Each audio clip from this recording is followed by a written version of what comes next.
한번 따라서 하겠습니다. 천대까지 받는 은혜. 천대까지 받는 은혜가 너무나 좋아가지고 네 번째 합니다. 네 번째. 오늘도 굉장히 중요한 비밀들을 말씀을 통해서 우리가 확인하려고 합니다. 이스라엘 민족이 430년 만에 출애굽을 했어요. 출애굽을 했습니다. 이걸 구원의 역사가 일어났다 이렇게 말합니다. 우리가 받은 축복 중에 세계 최대의 축복이 예수님 믿고 구원받은 겁니다. 이것은 무엇하고도 바꿀 수도 없고 비교될 수도 없는 거고, 또 이거 놓쳐서는 안 되는 그런 복입니다. 굉장히 놀라운 거죠. 내가 예수님 믿고 하나님의 자녀 되고 천국 갈 수 있다는 것은 아마 그 어떤 비밀도 이 안에서 외에는, 하나님의 말씀 안에서, 그리스도 안에서, 교회 안에서 외에 다른 곳에 열려져 있지 않다는 겁니다. 자, 이 구원받은 자들, 출애굽을 하고 구원받고 가나안을 향해서 가는 그들에게 하나님께서 잠깐 멈추게 만들고 모세를 시내산에 올라오게 만들고 정상에서 하나님께서 모세에게 주시는 말씀이 특별히 십계명입니다. 그 중에 제7계 간음하지 말라라고 하는 말씀을 이 모세에게, 이스라엘 민족에게 주시면서 가나안 땅 들어가기 전에 신앙의 가치관이 무엇인지를 하나님께서 이스라엘 민족에게 알려주십니다. 예수님께서 제자들을 부르시고 바로 제자들을 파송하는 게 아니고 제자들 안에 지금까지 가지고 있는 가치관을 변화를 줍니다. 가치관 변화에 대해서 가장 결정적인 말씀은 마태복음 5장, 6장, 7장 산상에서 예수님의 제자들을 모아놓고 그렇게 가르쳤던 그 내용이 신앙의 가치관으로 살아갈 수 있는 비밀을 그들에게 알려주십니다. 이 신앙의 가치관을 듣고 신앙의 가치관대로 살려고 하는 사람이 최대의 은혜를 받은 사람이다, 이렇게 말할 수 있습니다. 그렇다면 세 번째는, 그런 가치관이 있는 사람은 반드시 그 가치관에 따른 믿음의 행동을 하게 됩니다. 그 믿음의 행동을 하는 사람들을 가리켜서 영적으로 성숙했다, 또 믿음의 사람이다, 또 다른 쪽에서는 영적인 변화가 일어난 사람이다, 이렇게 말할 수 있습니다. 구원으로부터 시작해서 믿음의 행동으로까지 이어지는 이 신앙의 단계를 이 이스라엘 민족이 광야에 40년 동안 하나씩 하나씩 그렇게 그릇으로 만들어가고 있는 것을 보게 됩니다. 요단강을 건너고 여리고를 무너뜨리고 연합군과 싸워서 승리하고, 특별히 갈렙이 헤브론이라는 땅을 요청하고 그 헤브론이라는 땅을 정복하는 과정 속에 한 번도 실패하지 갈 수 있었던 건 그들 안에 신앙적인 가치관과 믿음의 행동이 그 안에 있었기 때문에 가나안의 축복들이 일어나게 되었던 것을 보게 됩니다. 저와 여러분들이 이런 은혜가 있기를 바랍니다. 그런 면에서 하나님께서 이 모세에게 주셨던 7번째 계명을 우리가 놓치지 않아야 된다는 거죠. 자, 그러면 오늘은 제가 질문을 던지면 가정 하면은 95점이에요. 가정 몇 점이라고요? 95점. 95점은 그냥 맞을 수 있습니다. 하나님께서 사람에게 주신 놀라운 복이 무엇이냐? 창세기 1장 28절, 사람을 창조해 놓으시고 축복해 주셨던 내용이 생육하고 번성하여 땅에 충만하라, 이런 복을 주셨습니다. 그런데 이 복은 놀랍게도 가정을 통해서 누릴 수 있는 복입니다. 아담과 하와에게만 준 게 아니고 아담과 하와의 자녀에게, 모든 후손들에게 동일하게 이 약속된 축복을 허락해 주셨습니다. 할렐루야. 두 번째 주신 축복은 땅을 정복하라고 하는 복입니다. 땅을 혼자 정복하는 게 아니겠죠. 이건 뭐냐면 가정의 공동체가 땅을 정복하라고 하는 가정 공동체에게 주신 복입니다. 세 번째는 하늘의 새와 땅에 있는 모든 것을 다스리라고 하는 복을 주십니다. 물론 처음에는 아담과 하와로부터 시작된 것이지만 이것도 이 가정을 통해서 후손들에게 누릴 수 있는, 그러면서 저는 부부가 함께 누리는 복으로 세 번째, 하나님께서 아담과 하와에게 이 복을 주셨다, 저는 그렇게 확신하고 있습니다. 그런데요, 창세기 6장에 가서 보면 하나님께서 노아에게 방주를 만들라고 하고, 그 다음에 방주를 지어놓고 그 다음에 40주야 비가 오고 난 이후에 이 땅에 있는 사람들을 다 멸절시켜 놓고 150일 만에 밖에 나와서 하나님 앞에 번제를 드릴 때에 하나님께서 노아에게 주신 복이 있습니다. 그 첫 번째 복이 생육하고 번성하여 땅에 충만하라. 9장 1절입니다. 6장에 노아에게 선포하셨던 말씀이 9장에 가서는 하나님의 축복으로 바뀌어집니다. 두 번째, 땅을 정복하는 복을 동일하게 얘기하셨고, 세 번째, 땅에 기는 것 바다의 물고기를 다스리는 복 동일하게 말씀해 주셨어요. 어떤 축복이에요? 창세기 1장 28절에 창조 때 주셨던 복을 다시 누구에게 주시는 거예요? 노아에게 주셨습니다. 자, 그러면 노아 혼자 이 축복을 받아요? 아니면 노아의 가족들이 받는 거예요? 자, 노아의 가족들은 우리가 잘 아는 대로 셈, 함, 야벳, 그 자부 노아 아내 몇 명? 8명. 놀랍게도 노아의 가정 모두에게 창세기 1장 28절의 축복을 다시 동일하게 주시는 것을 보게 됩니다. 할렐루야.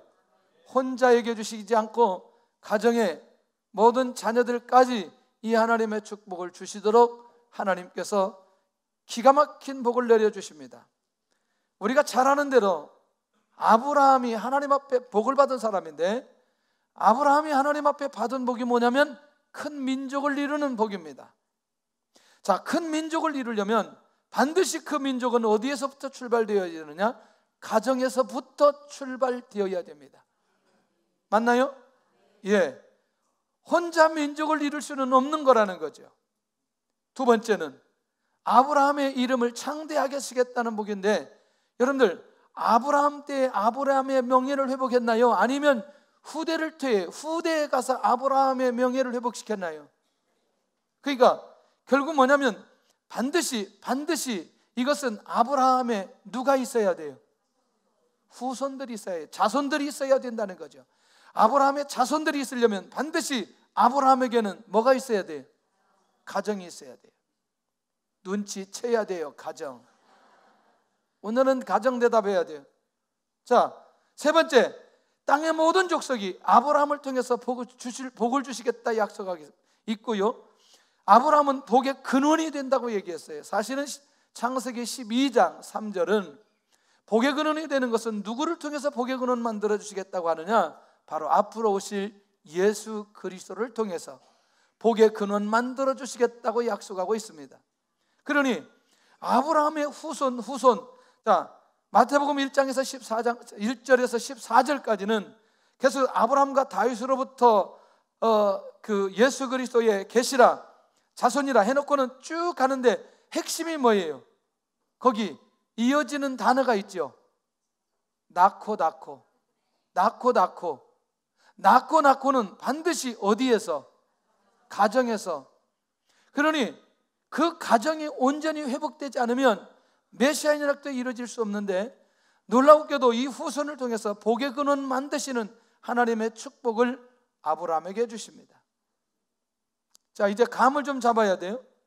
그 다음에 이삭에게 주신 복이 있어요. 뭘까? 첫째는 내가 너와 함께 있어 내게 복을 주리라. 이렇게 하나님께서 그냥 이삭을 만나자마자 이런 축복을 해주시는 거죠. 어떠세요? 이삭이 개인이 받았지만 그게 개인 거예요? 가정의 것이에요? 그게 가정의 것이에요? 후손의 것이에요? 자, 조금 더 보여야 돼요. 이 땅을 내가 너와 함께 있어 내게 복을 주리라. 자, 하나님의 축복은 연속성이 있다는 거죠. 누구에게서 끝나지 않고, 이삭에게 끝나지 않고, 아브라함에게 끝나지 않고, 노아에게 끝나지 않고, 아담에게 끝나지 않고, 이 축복은 연속성이 있어요. 그 연속성은 어디를 통해서? 가정을 통해서. 여기는 왜 가정이라고 얘기 안 해요? 틀릴까 봐 안 하는지 눈치를 채면 되는데. 자, 세 번째 축복이 내 자손을 하늘의 별과 같이 번성하게 하리라. 12장 1절에 하나님께서 아브라함에게 큰 민족을 이루시겠다 말씀해 주셨어요. 그리고 26장 4절에 내 자손을 하늘의 별과 같이 번성하게 하리라 말씀해 주셨어요. 이때에 아브라함이 자식이 있을 때 없을 때? 없을 때. 이삭에게 이 축복을 해 주실 때에 에서와 야곱이 태어났을 때 태어나기 전에 태어나기 전에. 이 말이 굉장히 중요합니다.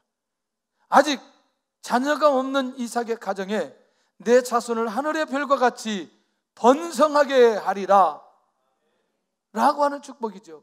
이게 뭐예요? 가정이 보호될 때에 자손의 축복이 이어질 것이라고 하는 하나님의 약속이 이 안에 있어요. 한 사람 더 봐야 돼요.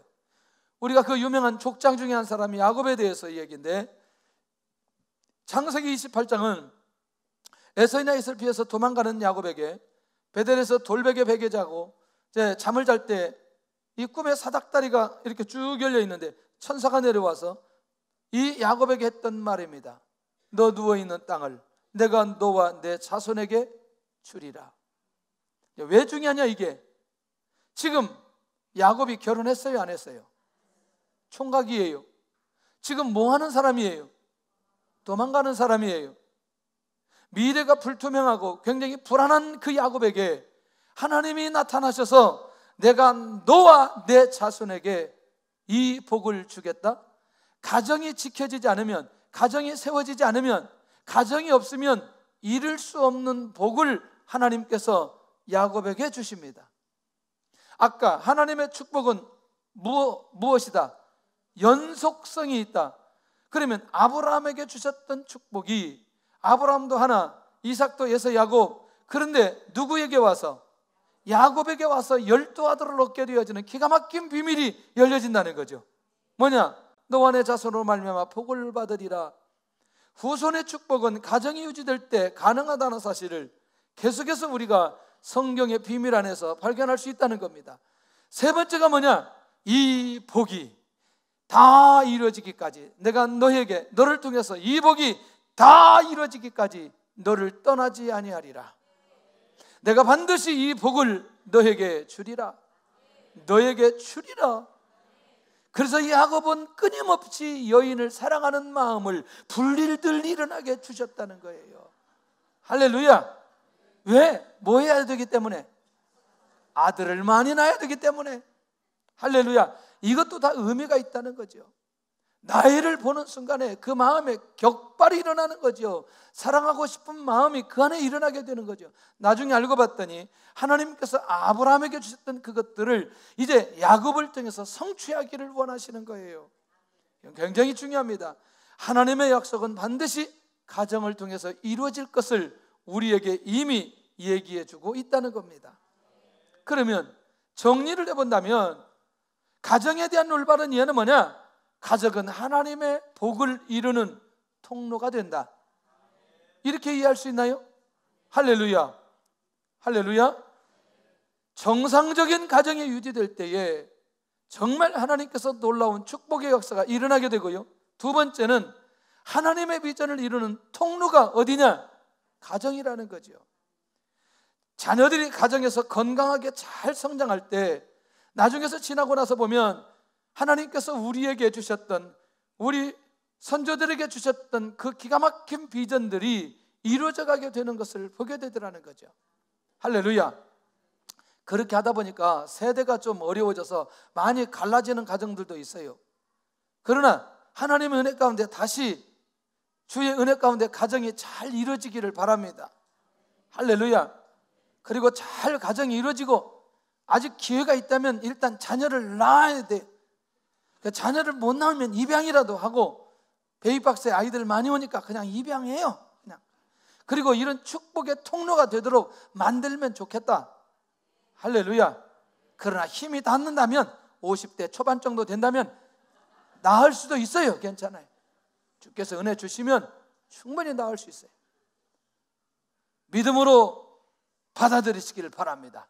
혹시 나는 혼자인데 이 말씀 듣기가 매우 힘들다. 가정 가지면 되는 거예요. 그냥 너무나 복잡하게 생각하지 말고 후손만 태어날 수 있다면 그냥 웬만큼 눈 맞으면 그냥 결혼하면 되는 거예요. 예, 그런 사람은 제가 특별히 주례를 할 테니까 저한테 얘기하면 또 제가 중매할 수도 있어요.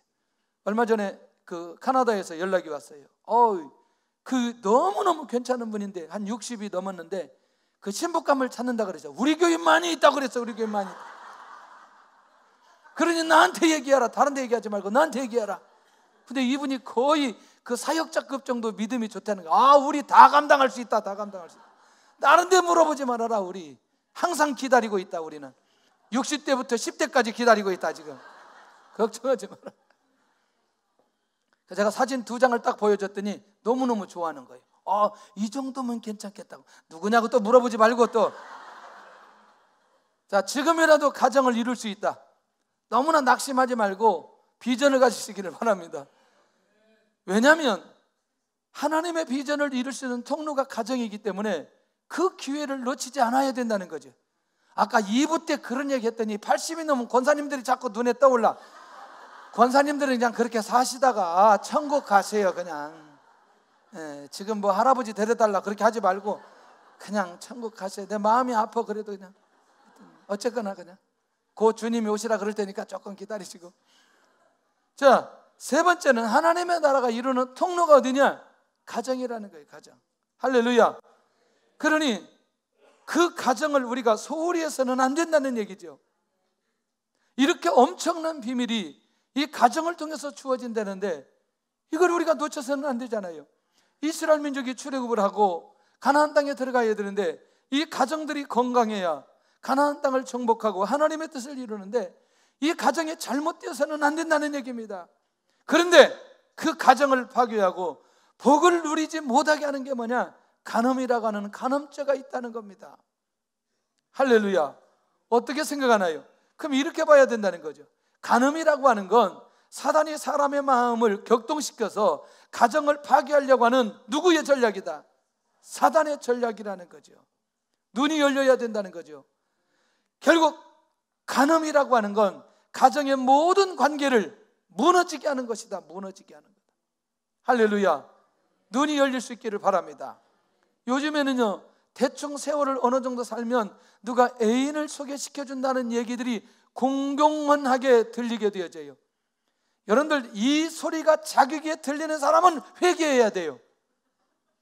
내가 멀쩡한 가정이 있는데 누가 나에게 애인 하나 소개시켜준다. 내가 지금 여기 유혹받을 수 있는 가능성이 나에게 있다는 거예요. 이게 완전히 잘라내야 돼요. 감히 나한테 그런 얘기조차 할 수 없을 정도로 깨어 있어야 돼요. 할렐루야. 만약에 우리에게 그런 얘기하면 그런 얘기하는 사람을 그냥 놔둬서는 안 되겠어요. 왜 그러냐? 나도 그게 모르게 시대적인 상황에 따라서 나도 모르게 열려 있어요. 괜찮은 사람이 있어? 이러는 순간에 자기도 모르게 어디로 가느냐? 간음죄를 지을 수 있는 가능성으로 빨리 가게 된다는 거죠. 맞아요, 안 맞아요? 안 들어야 돼요. 안 들어야 돼. 왜 그런 소리를 듣느냐는 거죠. 그러니까 똑같은 기사도, 이런 기사는 정말 재밌어요. 왜 그런 또 드라마가, 또 이상한 드라마들이 또 너무너무 재미있어. 안 봐야 됩니다. 안 봐야 돼요. 왜? 자기도 모르게 그것을 들으면서 내 안에서 수용성이 생기는 거예요. 무서운 겁니다. 이게 처음에 들어오는 게 아니에요. 죄라고 하는 게 한 번에 쑥 들어오는 게 아니라 조금씩 우리의 이성을 마비시키고 영성을 마비시키고, 그리고 그것이 내 안에 괜찮다는 의식이 내 안에 작용하면서 결국 행동으로 옮기게 되어지기 때문에 이런 하나님의 축복의 현장, 가정을 파괴하려고 하는 이 사단의 전략을 볼 수 있는 눈이 있어야 된다는 거죠. 이런 어마어마한 하나님의 축복이 가정을 통해서 주어지는데 그 가정의 모든 관계를 무너지게 하는 게 이 간음죄라고 한다면 과감히 정리할 필요 있지 않겠냐는 거지요. 할렐루야. 간음은 왜 일어나느냐? 인간의 가치관이 무너질 때에 이 간음이 시작되는 것을 보게 됩니다. 신앙적인 가치관, 인간의 가치관, 윤리적인 가치관, 이 가치관이 무너질 때에 결국 시작되는 것을 보게 됩니다. 교회에서 끊임없이 이 얘기를 해야 돼요. 가정을 지켜야 된다고 얘기해야 된다는. 우리 교회도 어떤 가정이라도 내가 얘기는 하지 않지만 각 방을 쓰는 가정이 있어요. 내가 이렇게 기도하려고 해요. 하나님, 방 하나밖에 없는 데로 이사가게 해 주옵소서. 내가 그렇게 기도하려고 하다가 너무나 심할 것 같아서 아직은 그렇게 기도는 안 해요. 그러나 이게 지나치면 하나님, 방 하나밖에 거실도 없는 데로 이사가게 해 주옵소서. 너무했나? 그러기 전에 같은 방 쓰라는 얘기죠. 좋은 말로 할 때. 아니, 부부가 왜 따로 방을 써요? 무슨 방이 그렇게 많이 있다고? 할렐루야. 우리는요 지금까지 거의 각방을 써본 적이 없어요. 방이 없어요. 일단 그러면요 이게 우리 안에서 작은 것부터 이게 정리될 필요가 있다는 얘기죠. 이 말이 무슨 말인지 하나님 우리들 개인적으로 아마 묵상해 보면 깊은 의미가 있는 겁니다. 이게 이 부부간의 갈등은 아주 작은 것에서 시작되는데 이 문제를 항상 극복하고 해결해야 된다는 거죠. 할렐루야. 보통 중요한 게 아니에요. 사소한 게 감정이 다툼으로 다툼이 갈라서는 이런 상황까지 되기 때문에 이 근본적인 원리들을 항상 우리는 제거해야 될 필요가 있다는 거죠. 할렐루야. 자, 간음은 하나님에 대한 주권이 약화될 때, 하나님의 말씀이 내 마음 중심에 없을 때, 자기도 모르게 이런 유혹이 올 때 쉽게 넘어가게 되어지는 것을 보게 됩니다. 할렐루야. 좀 마지막에 나오겠지만 여인을 보고 음욕을 품은 자는 이미 뭐 했다? 주님은 이미 무엇을 다스렸어요? 마음을 다스렸어요. 할렐루야. 철야 때 애들 보고 이성으로 손잡지 말아라 그랬어요. 내가 너무나 보수적인지는 몰라도 청년이 왔어요. 이제 우리가 교제하기로 시작했대요. 손 잡았냐? 손 잡았대요. 손 잡는 것까지다. 더 가면 안 된다. 알았대. 가지고 만약에 더 오려고 하면 확실하게 얘기하라. 이걸로 끝이다. 이렇게 얘기하라고만. 그 친구가 근데 그 얘기를 잘 지키고 있어요. 정말 감사하죠. 여기서 뭐라고 하느냐면 어떻게 알아 그랬어요. 어떻게 알아? 양심에 맡겨야지. 그걸 뭐 내가 쫓아다닐 수도 없는 거고. 주께서 책임지겠지. 근데 내가 보면 알아요. 보면 알아. 대충 제가 보면 알아요. 딱 보면은 이게 하룻밤을 잤는지 안 잤는지 그냥 안 되니까 너무나 나를 우습게 보면 안 돼요. 근데 내가 보니까 잘 지켜가고 있어요. 그래서 빨리 결혼 날짜 잡으려고 그거 계획하고 있어요. 누구냐 궁금해하는데 걱정할 필요 없어요. 곧 있으면 금방 결혼 발표할 거니까 걱정하지 마세요. 이게 무슨 얘기냐면 작은 것에서부터 시작된다. 이해되나요? 이해돼요? 아니 왜 여러분들 이해가 안 되잖아요. 왜 이해가 안 되냐? 모르는 남자하고 모르는 여자가 단둘이 밥 먹는다. 이거 냄새가 나잖아요. 나 안 나? 나지. 부인도 아닌데. 이거 참. 아까 얘기한 얘기. 제가 이제 외국에 있었잖아요. 공항에 이제 자주 가죠. 공항에 자주 가는데 유심히 지켜보죠. 이렇게 딱 지켜보면 이제 공항에서 이제 쭉 나와요. 쭉 나오는데 이제 여기서 대기하고 있다가 막 좋아해요. 좋아하는데 허깅을 하는데 이게 부부끼리 허깅이 아닌 거 아세요? 이 눈이 나한테 열려졌잖아요. 저건 부부끼리 허깅이 아니야. 이게 인생 20년 30년 살면 허깅도 다 힘들어가지고 못해. 이제 오래간만에 남편이 와도 뭐 왔냐 뭐 이렇게 하지 그렇게 매달리고 뭐 이렇게 안 해. 근데 이게 분위기가 이상해. 이게 자세히 쳐다보는 거지. 일반적이지 않은 거예요. 이게 이제 외국에 나와 있는 사람들의 특징적인 거예요. 지난번에 순장 모임할 때 얘기했어요. 제가 가끔가다 이제 골프를 치러 가면 궁금해요. 혹시 여기 불륜들이 많이 오느냐 그랬더니 많이 온대요. 그래서 구분을 어떻게 하느냐 물어봤더니 불륜은 여자가 공을 치면 그 앞에다 공을 놓고 이렇게 쳐라 저렇게 쳐라 이렇게 가르쳐 준대요. 그럼 부부는 뭐냐? 치든지 말든지 그냥 간다는 거죠. 뭐 지가 알아서 치고 오겠지 뭐 그런데 정확하게 할 수 있다는 거죠. 이야, 거의 전문가는 다르는구나. 여러분들 어떻게 그렇게 될 수 있는지. 할렐루야. 가정으로 돌아올 수 있기를 바랍니다. 가정으로 돌아와야 돼요. 그러면 결국 우리 안에 가정을 파괴하는 이런 간음죄를 짓는 것에서 자유로울 수 있다는 겁니다. 조금 더 가볼게요. 이제 이거 보면 이제 오늘 굉장히 충격적인 몇 가지 확인할 수 있습니다. 간음한 자에게 어떤 일이 일어나는지. 첫째, 하나님의 벌을 면하지 못하리라. 시작. 남의 아내와 통가는 자도 이와 같을 것이라. 그를 만지는 자마다 벌을 면하지 못하리라. 할렐루야. 그러니까 결국 간음하면 하나님께서 반드시 무엇을 주시겠다? 벌을 주시겠다. 할렐루야. 남의 남자와 통간하는 자도 똑같아요. 남의 하나만 있는 게 아니고. 자, 두 번째, 간음은 자기 영혼을 망하게 하는 것이라. 시작. 여인과 간음하는 자는 무지한 자라. 이것을 행하는 자는 자기 영혼을 망하게 하며. 자기 영혼을 어떻게 하며? 망하게 하며. 그러니까 결국 뭐냐면 영적으로 우리에게 유익을 준다 안 준다? 절대로 우리에게 유익을 주는 건 아니라는 거예요. 할렐루야. 세 번째, 상함과 능욕과 부끄러움을 당하게 된다. 시작. 여인과 간음하는 자는 상함과 능욕을 받고 부끄러움을 씻을 수 없게 되나니. 자, 그런 면에서 이제 이게 단순하게 간음죄 한번 지었는데 감당해야 될 것은 너무나 많은 거죠. 너무나 많은 거죠. 영혼이 상하게 되고 벌을 당하고 부끄러움을 씻을 수 없게 되어지고. 근데 네 번째는 더 충격적이에요. 원수가 생겨요. 시작. 남편의 투기로 분노하여 원수 갚는 날에 용서하지 아니하며. 다시 말하면 남편이 투기하여 원수 갚는 날에 용서하지 않는다. 새로운 원수가 생기게 되어지면서 결국엔 내가 그것을 감당해야 될 상황까지 가게 된다는 거죠. 이 좋은 거다, 좋지 않은 거다. 자, 하나님의 축복을 완전히 막아버립니다. 자, 하나님 앞에 벌을 받을 뿐만 아니라 부끄러움을 당하게 되고요, 영혼이 망하게 되고. 이게 생각을 깊이 있게 해볼 필요가 있다는 것이죠.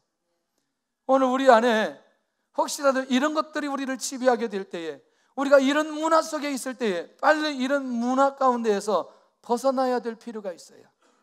벗어나야 될 필요가 있어요. 내가 영적으로 깨어 있으면, 영적으로 내가 하나님을 바라보고 인도받아가면 이것으로부터 극복하게 되는데, 그런데 문제는 어떻게 해결하느냐는 거죠. 이제 어떻게 해결하느냐. 첫째는 하나님 앞에 철저하게 회개함으로 자유해야 된다는 겁니다. 아, 내가 이거 잘 몰랐을 때 간음죄를 지어버렸는데 어떻게 해야 될 거냐. 여러분들, 시편 6편을 보면 이 시편 6편 전체는 무슨 얘기냐면 다윗이 우리아의 아내 바세바를 취한 후에 회개하는 내용입니다. 그 회개하는 내용인데 어느 정도 그가 회개하냐면 요가 젖을 정도로 하나님 앞에 눈물로 회개한 다윗 왕의 시인 것을 보게 됩니다. 다윗이 그렇게 위대할 수 있었던 건 우리와 똑같은 사람이었다는 겁니다. 그도 이렇게 간음죄를 지고 하나님 앞에 철저히 회개함으로 다시 하나님으로부터 용서를 받고 하나님 앞에서 귀한 왕으로 쓰임받을 수 있었던 사람이 누구냐? 다윗 왕이라는 거죠. 할렐루야. 그런 면에서 하나님, 내가 원치 않게 간음죄를 지었는데 철저히 내가 하나님 앞에 회개함으로 내가 그 죄로부터 자유하게 하여 주시옵소서. 자유하게 하여 주옵소서. 결국 내가 회개하는 순간에 우리의 마음이, 우리의 몸이 어디로 돌아오게 되느냐? 가정으로 돌아오게 된다는 거죠. 가정으로 돌아오게 된다는 거죠. 할렐루야. 50이 넘었는데 지금도 친정 어머니께서 김치를 해가지고 김치를 받아 먹는 일부 사람들이 있어요.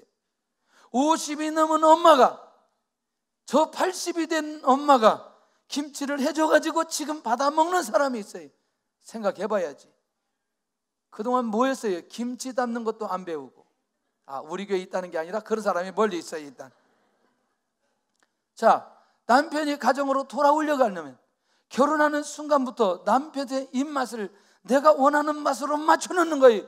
다른 데 가서는 절대로 음식을 먹지 못하도록 만나자마자 설탕과 미원으로 계속해서 막 체질화 시키는 거예요. 다른 데 가서는 맛이 없어서 못 먹도록, 내 음식만 먹도록, 다른 데 가서 재미가 없도록 계속해서 만든. 절대로 다른 데 가서 음식 못 먹습니다. 할렐루야. 음식 하나만 가지고도 얼마나 할 게 많은데 연구를 해야 돼. 아내들은 연구를. 남편이 자꾸 이상한 짓 한다고 말하지 말고 연구를 해. 연구를 밥을 할 때 기도하면서 사랑하는 마음으로 밥을 해요. 밥을 할 때 그냥 불편하게, 아이고, 그것 먹고 체하죠. 그것 먹고 체. 집에 들어와서 밥 먹겠어요? 응? 집에 김치가 올라와요. 김치가 쭉 올라. 김치 맛있네. 이거 어디 거야? 시골에서 왔는데. 김치 또 먹다가 어이구 이거 맛있는데. 이거 어디서 왔어요? 시골에서 왔어요. 얼마 전에 육개장 잘 안 올라오는데 육개장 맛있다. 시골에서 왔대. 아니, 내가 시골에서 자란 게 고등학교 때까지 자라지 않았는데 그게 제 입맛에 그렇게 익숙해서 그 향수 맛이 그냥 한번 딱 먹어보면 알겠어요. 여러분들이요, 우리가 아내가 조금만 지혜로우면 이거 하나만 가지고도 언제든지 어떤 상황이든지 이 가정이 하나님의 은혜 가운데 갈 수 있는 기가 막힌 비밀이 있다는 거죠. 할렐루야. 그리고 좀 잘 치워놓으세요. 아내들은 좀 제발 좀 집을 정리를 좀 잘 좀 하세요. 제발. 우리가 신방을 가도 앉을 데가 없는 집이 있어. 도대체 이 집은 뭐 하는지 모르겠어. 나는 집에서 뭐 하는지. 우리가 치우고 앉아야 될 상황도 있고. 세상에, 내 누구 집이라고 얘기는 안 해. 아직도 사진 안 보내왔어요. 지금 다 치워가지고 사진 나한테 보내오라 그러는데 아직도 안 치웠어요. 지금 아직도. 이 집은 지금 날 잡아서 치워야 되는데 나를 못 잡아. 지금 집을 치워야 되는데. 세상에. 이 회개하라고 하는 건데 거기까지 갔어요. 지금. 그런 면에서 여러분들 회개한 이후에 가정으로 돌아와야 되는데 우리는 모두 다 가정으로 돌아올 수 있도록 기회를 만들어야 될 필요가 있다는 거죠. 할렐루야. 그러나 죄를 지었을 때 회개하면 용서해 주십니다. 두 번째도 역시 같은 얘기지만 그 간음죄를 주님 앞에 자백함으로 용서받을 수 있다는 겁니다. 시작. 만일 우리가 우리 죄를 자백하면 그는 미쁘시고 의로우사 우리 죄를 사하시며 우리를 모든 불의에서 깨끗하게 하실 것이요.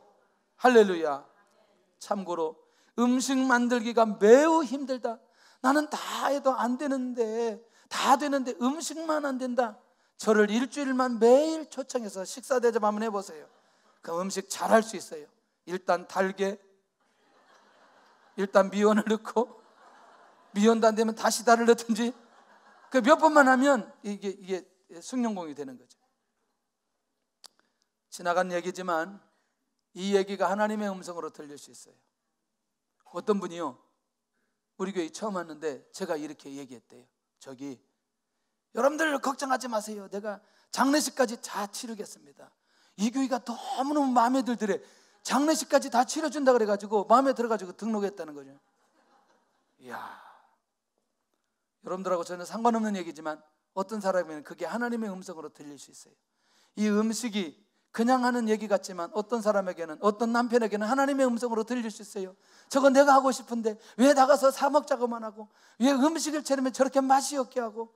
이게 음식 때문에 고민하는 남편들이 많이 있다는 걸 알아야 돼요. 혹시 그런 분들은 개인적으로 카톡을 보내주시면 제가 알아서 정리 좀 하겠습니다. 아니면 우리 그거 좀 하면 좋겠어요. 그거 뭐죠? 음식 배우는 거. 요리교실. 이건 꼭 해야 돼요. 꼭 해야 돼요. 교회에서 꼭 해야 돼요. 자, 우리 안에 자유할 수 있기를 바랍니다. 간음죄를 저질렀다 할지라도 오늘 하나님 앞에 용서받을 수 있는 그 기회를 놓치지 말고 그것으로부터 자유해야 될 필요가 있다는 겁니다. 그러면 어떻게 해야 되느냐? 간음죄를 어떻게 해결해야 되느냐? 말씀과 가정의 본질로 돌아가야 됩니다. 왜? 그것이 천대까지 은혜 받는 비결이기 때문에. 자, 가정을 지킴으로 천국을 누리도록 하기 위해서 우리는 말씀과 가정의 본질로 돌아와야 된다. 두 번째, 결혼할 때 초심을 회복하는 것이다. 여러분, 결혼할 때, 처음 만났을 때, 결혼할 때 그 마음은 누구도 빼앗아갈 수 없는 그 마음을 유지하는 것은 굉장히 놀라운 비밀과 은혜라는 것이죠. 예. 그래서 저는 자녀들이 배우자와 배필을 만날 때 다른 것보다도, 그 사람의 상황보다도 그 사람이 정말 하나님 앞에 서 있느냐, 정말 조금 신앙은 부족하지만 진실하느냐, 이런 기본적인 것들을 살펴볼 필요가 있어요. 예, 이거 얘기 나중에 부부 세미나 같으면 좀 더 깊이 있게 얘기할 수 있겠는데, 일단 결혼할 때 이 초심을 회복하는 건 굉장히 중요한 거다.